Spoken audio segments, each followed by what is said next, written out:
So hello and welcome back to Strathpeffer Junction. Today I'm going to do something completely different to anything that I've done before and just see whether it works. I'm going to do a sort of what's on my bench at the moment. So it's a unstructured, ad-libbed, quick discussion about what I'm getting up to at the moment. And in the past I've done specific things, so whether it's been customization or DCC fitting or whatever it might be, but I've got quite a lot of different projects that I'm juggling at the moment, some of which are going to be the subject of other videos in the future. But I thought I'd just have a quick chat to you guys about what's new, what's going on and what I've got planned. So first of all, in front of me here is this lovely Helgen Class 17 loco. I'm not going to bother doing a video on this one itself because I've already installed the DCC chip.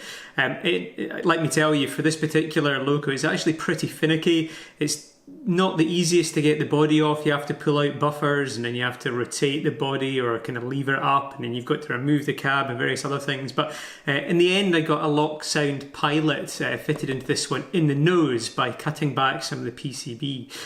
But the reason it's still on the workbench is that while the lock sound pilot is in and it's working fine, I got this from eBay and there was a bit of a glue mark on the tablet catcher. Now, when I got this, I thought, it's not too much of a problem. If I weather it, it'll be fine. But now that I've looked at it, actually it is only on the tablet catcher. And wouldn't you know it, the tablet catcher is actually a part that you can buy a replacement for. So I've ordered up a spare tablet catcher from Helgen, or House in the UK, Helgen's agent here. And when that arrives, I'll spray it up and fit it. So it's a lovely loco. I mean, in real life, it was a pretty poor locomotive. It didn't seem to be very reliable and was phased out quite early, but in terms of the model, I really love it. This is the later model that doesn't have the motor problems. The earlier or the first release had some pretty horrendous motor problems, but this one is a lighter one and seems to work okay. But anyway, so that's a project that's coming up, respray and replacement of the tablet catcher. But I'll pop this to one side. What else have we got here? Well, I've got this little Placer OWB10. Now this, as far as I can see, is actually an HO scale, not a 00. Bachmann market it as a 00 scale, but I think the general consensus seems to be that it's really HO. But regardless, I really like it. I like anything that's departmental, and as we'll move on to a minute, I've just bought myself a second-hand Placer tamper as well. But this is a lovely model. It is a little bit small, but I think if you're using it for just, say, an engineering theme, you're having a run around of departmentals, I think you'll get away with it. But it is a lovely model. The only problem that I've had is fitting a decoder into it. Now, it comes with this little ballast, as in kind of load ballast. So it's ballast that is also ballast for the model, which is made of metal. It's quite heavy and there's very little room in it, and I don't really want to mill any out. So I had tried to squeeze in a Hornby decoder, their cheap Hornby one, but it just isn't going to fit in. So what I've done is, it's just arrived today in the post, is buy this Gauge Master DCC22. Now I have to say, I'm not a massive fan of Gauge Master decoders. I've had problems with them. I don't think they're always the most reliable. But for a little guy like this, which I'm not going to use that much, Gauge Master is fine. This doesn't really need any functions. It doesn't have any lights or working lights. Now I might add them in future, but for now, just having a simple, I think it's just a 4-function, is it? 2-function decoder, which is absolutely fine for this. So I'll be fitting this anyway in due course into here, this tiny wee decoder with a little wrap of Kapton tape. To prevent it shorting out on the load here. It'll fit in fine, and it'll be a lovely wee addition to my engineering fleet. So anyway, I'll just pop this to one side, the decoder and the wee Placer as well. Let's move that over here. Pop the weight out of the way. So sticking on the subject of Placer, I've got myself here a second-hand Placer tamper. Now again, I think this is probably HO scale. I'm not entirely sure, but I'm fairly sure that it is HO scale rather than 00. It does say 00 here, but again, jury seems to be out. Most people think it's a wee bit under scale, but it's still a lovely little model. It really is. What I'm going to do with this one, this is not DCC ready, so it's going to need a decoder hard wiring to the PCB inside. Now, I have seen it done with the sort of cheap entry-level Hornby decoder. I've forgotten the actual, or the R8249. Now, this is the one I actually bought to fit in the OWB, but that isn't going to fit in it now, but it's fine because it should fit in this, but it will require the plug cutting off and hardwire onto the PCB. So I got this for a pretty good deal, I think, on eBay. I can't remember how much I paid, but it wasn't above 40, and it's a really nice runner, so it's a pretty good one. So anyway, that's another project coming up this week. So what else have I got coming up this week? Well, Andrew Carnegie is back. Not the real man himself, Scottish philanthropist. Philanthropist, that's the one, philanthropist, who moved to America and did great things. But this is the Lima that some of you will recognise from my, I think, 3-part so far series on installing TTS sound, adding LED lights into the end, and all the rest. Now, the kind of main step that is left on this is replacing the Ringfield or pancake motor with a CD drive motor. And now the Ringfield in this works all right, but it's not great, and it's pretty noisy. So I'm going to follow what I did with my Lima DMU and a few other locos that I've got at Lima, and install a CD motor into it. Now, in order to do that, I need a CD motor, and I bought a load from China and they've finally arrived. So I have the CD motor here ready to go. I have the little nylon cogs, which are 5mm outer diameter, 8 teeth and 2mm inner diameter. So they're all ready to go. I've got brass rod to make a bearing, and I have all the other bits and pieces of consumables ready to go. So probably my next video, or certainly one in the near future, next couple of weeks, is going to be upgrading this or replacing the Ringfield motor with the CD motor. So if you're interested in that, if you've been following the series on this Lima and the upgrades, do tune in soon for that. So let's set that to one side as well. So one last thing, and I'm just going to go and dig it out, and that'll be the end of kind of what's on my bench now. But as you can tell, it has been a pretty busy week, and I've got lots of little things on the go. So there'll be a few new videos coming out of it in the near future. Anyway, I'll be back in just a second.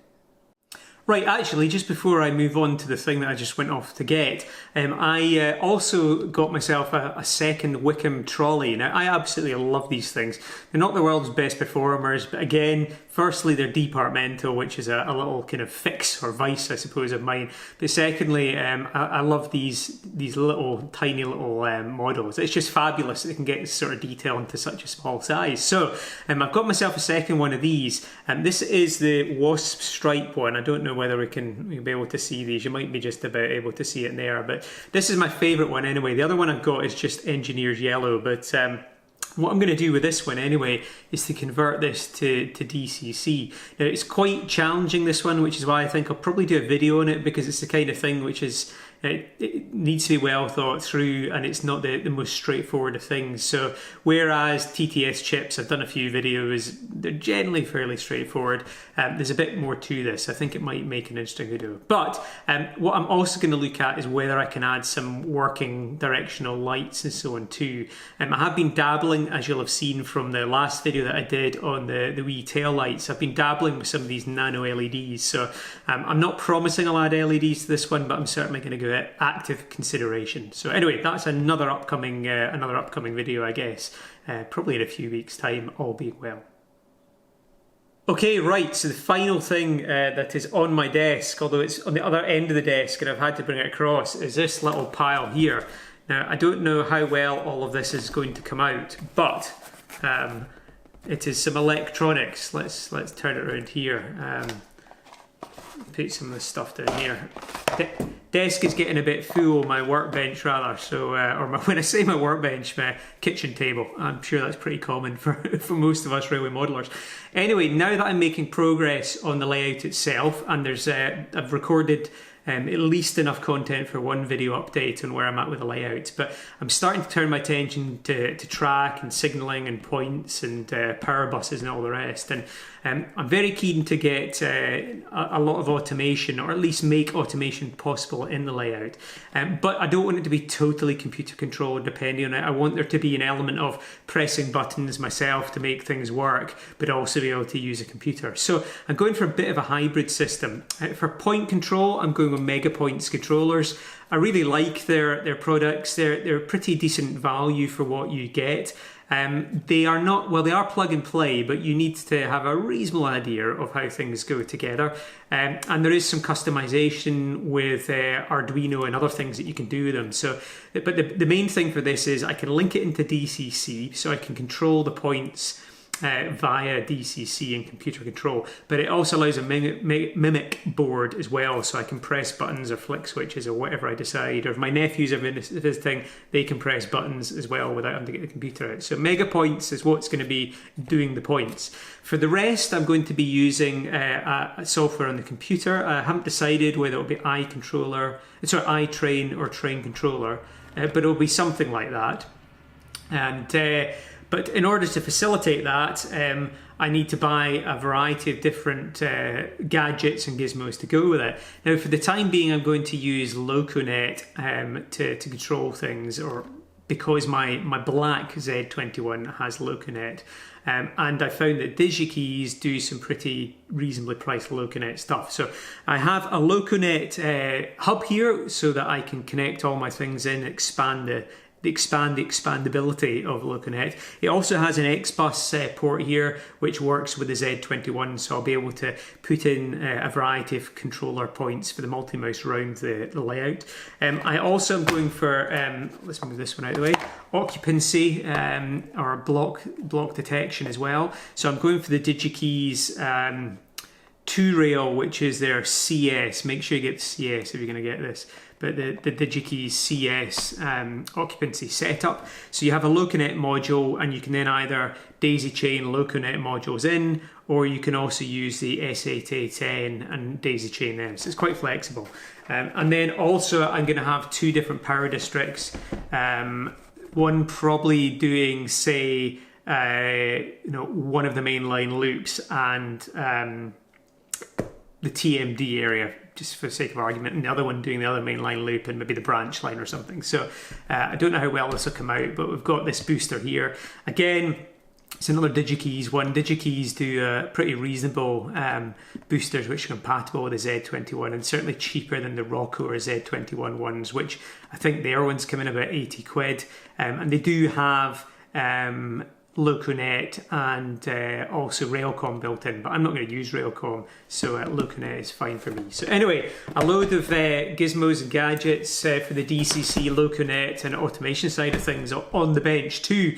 But I'm going to do some customization projects to go with this rather than just using it all totally out of the box. So again, some more projects coming up, but I'll probably be a few months away yet, because I'll try to do them around the same time that I'm actually getting down and dirty with the wiring. But anyway, there you have it. I'll just pop these to one side. There's quite a lot of stuff going on in the bench this month. There'll be a few videos, as I say, to come out of it, but plenty to keep me busy, and hopefully plenty to keep you guys entertained with as well. So anyway, I'll leave it there for now. It's been a relatively short, perhaps refreshingly short in comparison to some of my video, and I'll be back very soon with a layout update and some more technical videos as well. So all that remains to be said is, if you've liked the video, please feel to give it a thumbs up. If you've not subscribed, please subscribe. If you've got any questions about what I'm up to on the bench at the moment, leave them in the comments below. Otherwise, yeah, thanks very much for watching, and cheerio for now. Bye-bye.